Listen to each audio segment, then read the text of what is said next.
बेटे ने अपने पिता के जन्मदिन पर क्या मांगा।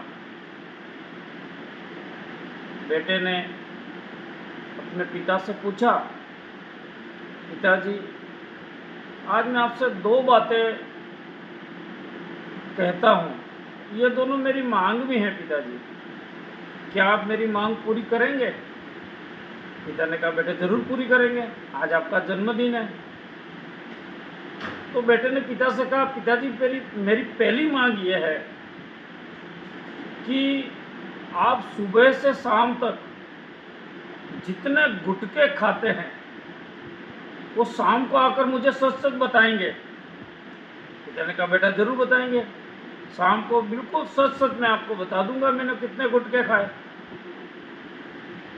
तो पिता ने उससे पूछा, बेटा आपकी दूसरी मांग क्या है।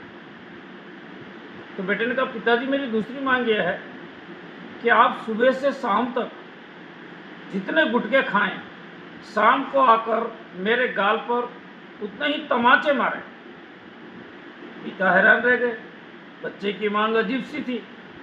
पिता ने कहा, बेटा तू मुझे जान से प्यारा है, मैं तुझे तमाचे क्यों मारूंगा। बेटे ने कहा, नहीं पिताजी, मैं ये इसलिए कह रहा हूँ कि गुटखा खाने से एक अजीब सी बीमारी होती है। अगर आपको भी वो बीमारी हो गई और आप हमारे बीच में न रहे, ये जमाने हमें इतने तमाचे मारेगा पिताजी, हम सहन नहीं कर पाएंगे।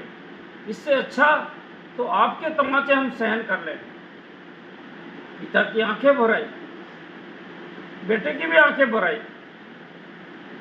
पिताजी ने जो गुटखा उससे कोई डॉक्टर, उनके रिश्तेदार, घर के लोग नहीं छुड़ा पा रहे थे, एक बेटे ने ऐसी मार्मिक बात कहकर अपने पिताजी का गुटखा छुड़वा दिया। इस कहानी का शीर्षक यह है, ऐसे समाज में बेटे होने चाहिए और ऐसे बेटों की बात मानने वाले पिता भी होने चाहिए।